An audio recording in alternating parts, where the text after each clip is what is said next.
I'm Annie. I'm Brooke.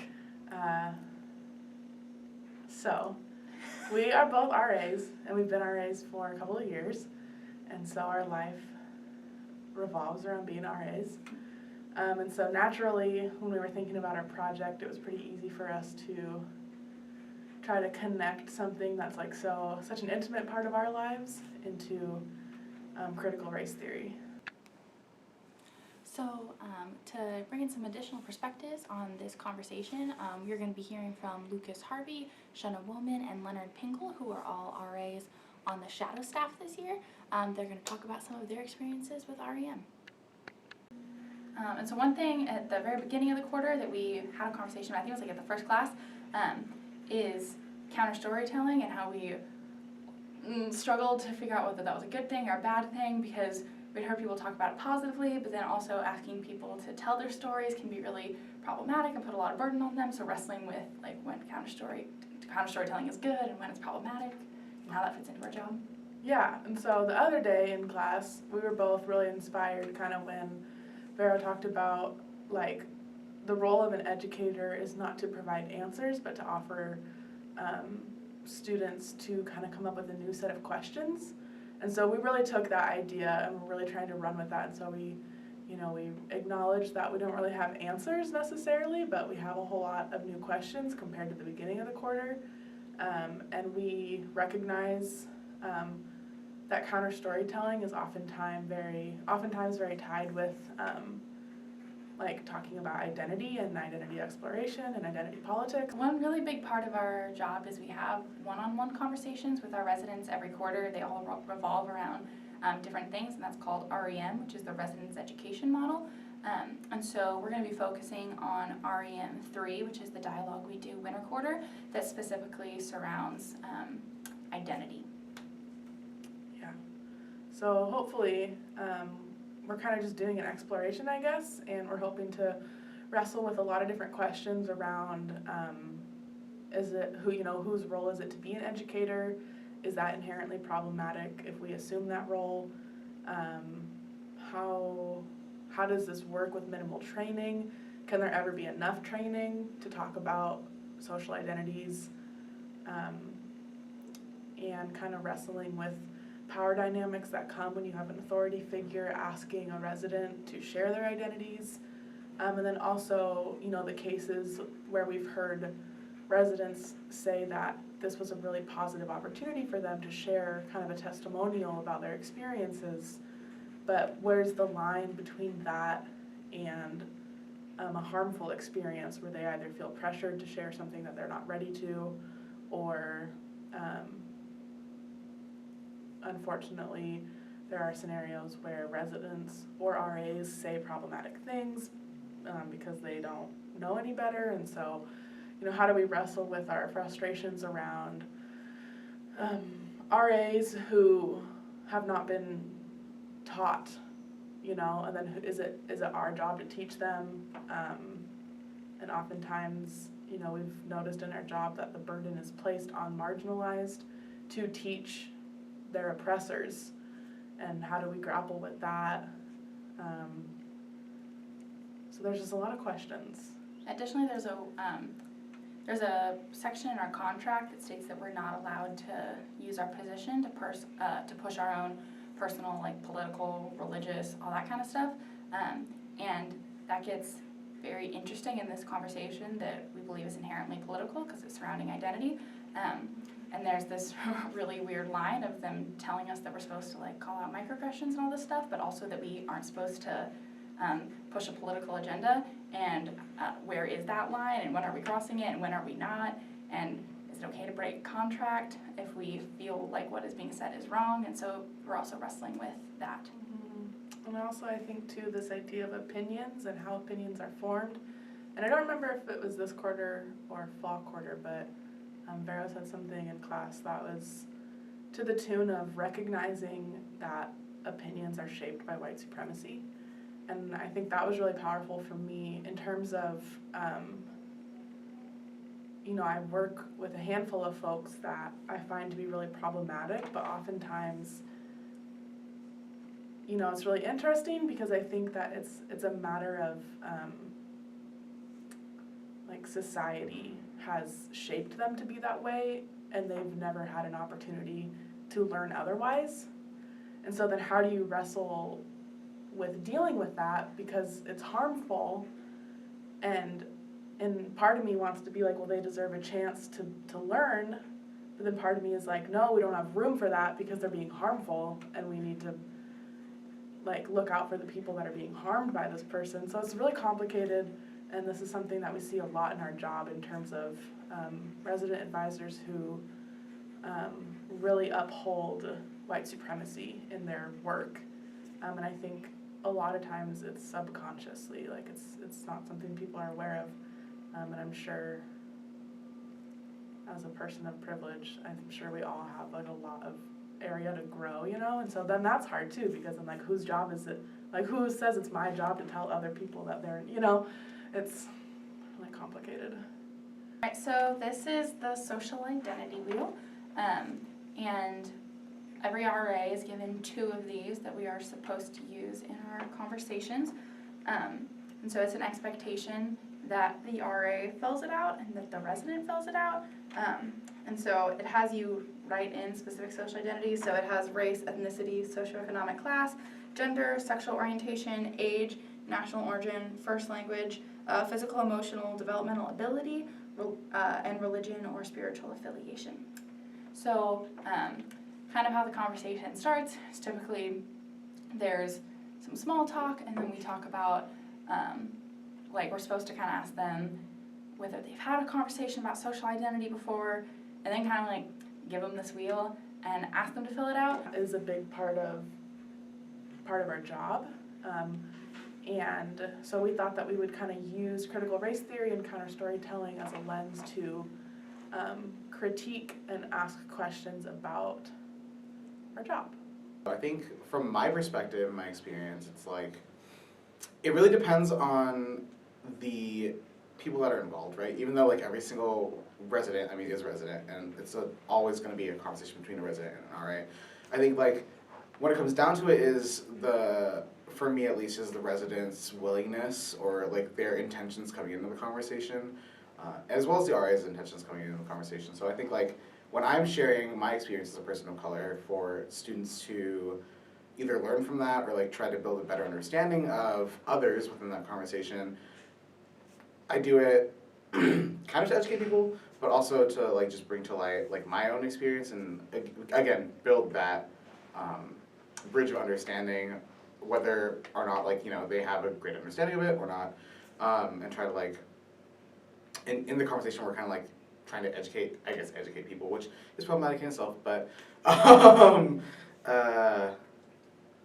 yeah, just trying to build that basis to go from there. I think what makes it problematic is not every resident is going to be open or willing to learn within that space. Not every resident either expects to learn in that space or is willing to learn in that space, and I think that's where problems arise for RAs of color, because if I'm having to explain myself to somebody that isn't willing to hear it, then that for me in my experience is just problematic. So I think I was a little uncomfortable doing the REM cycle for a number of reasons, and it wasn't really until we started talking about why I was uncomfortable, because when I initially did it, I don't have many residents who were identifying as having marginalized identities or were people of color, and so a lot of times those conversations to me seemed to be like really productive and healthy, and then as I went on, I was and we started talking about it as a staff, and like I was talking to Annie and Brooke about it, I was like, wait, that's kind of problematic that I get to sit there and ask them how they feel comfortable in like their community and whether or not other identities feel comfortable. And so like I think as I was doing it, I wasn't seeing that it was problematic, and then afterwards I was like, oh my gosh, that was. Also because of identities I was uncomfortable like disclosing some things on there, like specifically sexual orientation, not because like I feared for my life or anything, but it was just like a matter of comfort, but because I was in an RA and I was asking the residents to fill out the wheel, and even though I said it was optional, there was just this weird like there's no way to establish like how we're gonna have this conversation if you're not filling out the identity wheel. And so that was difficult, and then once I'm asking them to do it, it feels wrong for me to not. But towards the end, after having several conversations where I didn't know how to equip myself or to discuss about my own identity, I stopped filling out mine. So that was problematic because then the resident had to fill out theirs. I didn't because I'm an RA and I chose not to, but I was still asking them to talk about their experience. As far as how my residents felt about this conversation, I think that being an RA of color, I connected more on a deeper level to my residents of color, and really were able to make them feel heard about what their experience has been like so far in college as a student of color, and really paralleling, say, my experience to that, or like, you know, saying like, yeah, I experienced this stuff too, like even though I'm your RA, even though I have this authority figure over you, like, you know, it's very humanizing as an RA to be able to speak and engage and really relate to those students and really like have those students see like, oh yeah, you experience this stuff too, even though like you're in this position and like, you know, this leadership position, and like, oh, like my RA actually understands me on a deeper level. And I think that's one of the most important things that I've been able to do as an RA is really connect with students of color and to, you know, kind of be a mentor, but also not really educate them about their experience, but just be that person that's willing to listen to them, because I know how hard it is as a student of color on campus to feel like you're not being listened to ever. And so I think like being an RA of color, specifically with students of color, has given me a great opportunity to connect and build community among students of color, you know, and like build strength in them. However, on the other side, for like comfortability wise with my residents, going into these conversations, I did notice that a lot of residents, because I was a person of color going into it, some of my white residents, or particularly what I noticed was my white male residents, were a little more hesitant to engage in this dialogue with me, because I think it was just because they thought that if they like, you know, misstepped or said the wrong thing, I'd get really angry with them, which is kind of unfortunate because in these conversations I do expect them to, you know, speak their truth, and I don't expect them to be 100% culturally competent, right? And so I coming into college, I even wasn't. So I really would have liked them to like, you know, see this as like a growing opportunity and to be more open with me. But I do understand like the pressure that they, you know, experience, or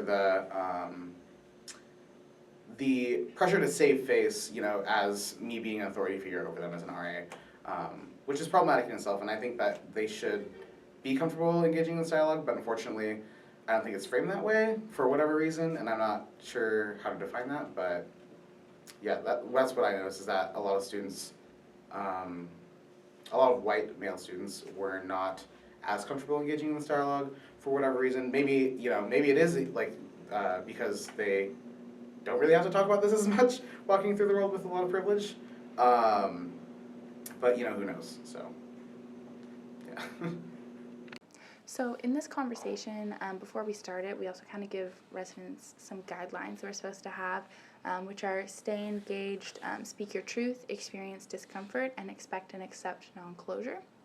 And so one thing that I know Annie and I have both struggled with is the speak your truth guideline, because in some ways, like I really do want people to like say what they're thinking, because I think that's like where growth really happens. But it's also this balance of if they're speaking their truth, but that truth is harmful to other people, like when do I step in and say something or call them out, and when is that not productive to the conversation? Mm-hmm. And it's tricky too in our job because you know, we're in a position where you know, our residents come to us frequently with emergency scenarios and crises, and so there's a very consistent fear that I have where if I were to point out to a resident maybe an area where they could use a different language or an area where they could think about something differently, my fear is that they're going to feel like I'm calling them out, and then that's going to hinder our relationship. Yeah, because because like part of our job is we're often expected to respond to like suicidal ideation or respond to a sexual assault, and so those are like some really serious conversations, and so yeah, I definitely relate to what Annie's saying about making sure residents feel as comfortable as possible with me, and I don't think that I've been given enough training.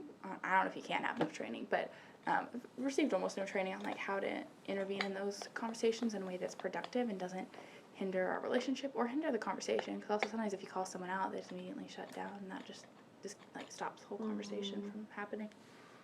Yeah, and I think it's really powerful too. I know at one point in class, I don't remember which quarter, but Vera mentioned kind of this idea that opinions, you know, oftentimes people are like, oh, people should be able to like speak their own opinions, but it's important to remember that oftentimes opinions are rooted in white supremacy. And I know that was like a really powerful thing for me to kind of register in my head in terms of how I approach being respectful of people's opinions. And I think I've really brought that to my job this year in terms of really keeping a lot of love and respect for my residents and understanding that when these opinions arise, I think it's important to, for me as an advisor, to recognize that and make a shift in terms of thinking about these opinions not so much as a reflection of the individual, but a reflection of our white supremacist country and the way that that has like shaped all of us growing up. And that's such a powerful thing to tackle in terms of unlearning that. And so, you know, it's tricky because it's hard to be patient. Also really hard, I feel like, because even if like you and I kind of are starting to have that understanding going into the conversation, like a lot of, at least my residents both years have been like, I don't see color and think we're post-racial, so then like trying to have that conversation with someone where I'm like still having to explain like what's race versus ethnicity and what these social identities are, and like some of them like are really not in a spot to like get all this information, so trying to figure out like where they're at and meeting them there, but still call out harmful things is, I always don't know where that line is of like giving them too much. And I think a lot too about one time when Vera said that, I don't remember how she worded it, but something to the effect of like people have to be liberated like at their own pace. Yeah. And that's so hard when, you know, you have a group of like 40 residents and everyone's at a completely different spot, and I don't ever know where to start the conversation because I don't know how to gauge like where they're at with this. And it's hard to be patient with people that are more unaware, especially when that behavior is harmful to the community and harmful to other people in the community. And then it's hard to know, you know, how is it my job to be the educator on this? And it's hard to know if I'm the appropriate person to be doing that. Like, who am I to be the educator on this topic? Because by no means am I like completely fully aware. Like, I still have a lot of learning to do on my own, and so it's very tricky, and I'm never totally sure what to do with it. Over in Highland, I had kind of an interesting experience. One of the things that some of our like higher ups, the people that oversee us, ask us is, do any of these identities change when they're like training us for these? And that's one of the questions that they give us to ask to our residents, and I've definitely seen how these identities can change. Like on my wheel, something like significant changed, and for me, I've been very comfortable in like all of my identities up until like kind of that transition. And so when I decided that this was something that I wanted to be like more comfortable in, I used the wheel as kind of a means to bring this to the attention of other people. But in a way it was nice because it was something on paper and I didn't have to speak about it, but it was something that someone else could see, and that if the conversation did run through that course, like we could talk about it and have a conversation about it. But I think to assume that we know everything about identity is deductive in a negative way. And it also further plays into the power dynamic of an RA and a resident, because it makes it seem like the RA does know everything, so everything they're saying is right. And that, I can't imagine what it would be like for like an R or like a resident who is having a conversation with their RA about gender or sexuality, and the RA is not very educated about it, and the RA says something that is problematic or incorrect or transphobic or homophobic or what have you, and that resident doesn't know how to combat that, or that they don't know any better, or they're assuming that the RA knows what they're talking about. That's really destructive to their own identity. One thing that we talked about this quarter was how our education system really places value on having specific answers rather than allowing students an opportunity to produce questions and to wrestle with questions and to challenge things. And I think that is really noticeable in the curriculum we're given for REM, because it's suggested to us that we end the conversation on this very like high, solid note about taking steps towards making the community safe and inclusive for all. And there's a specific question that is, do you believe that the community is safe for everyone? And that's tricky to think about all these RAs ending the conversation on that, because when you're having a conversation with a resident who does not see color, then of course when you ask them if they think the community is safe, then they're overjoyed and they're like, yes, of course, it's so safe and happy for everyone. And Everyone says hello in the hallway. yeah, and so it's tricky, because I think they want us to end the conversation emulating this feeling of like we've solved it, we have an answer, we're good, we can move on, rather than structuring it in a way that is accepting and open to questioning and challenging and leaving with questions. Okay, so as we're kind of wrapping up, we originally came into this kind of thinking about counter storytelling and how that interacts with these conversations around social identity, and I think Brooke and I have both kind of come away with even more questions and even more things to wrestle with, and it's so, it's hard to bring this kind of thing to a close. I think sometimes we kind of feel that way at the end of class too, like how do you end this conversation, but I think I know I'm really thankful for the opportunity to ask these questions, and I'm thankful for the opportunity to have my questions valued, and so, I think we're both looking forward to continuing our exploration and continuing to apply some of the things that we've learned in this class to these really real parts of our life. Thank you so much, Vera. We so appreciated being in your class. I feel like we learned a lot. Thank you, Vera. I never thought We of. love you. We love you. Have a great summer. Bye.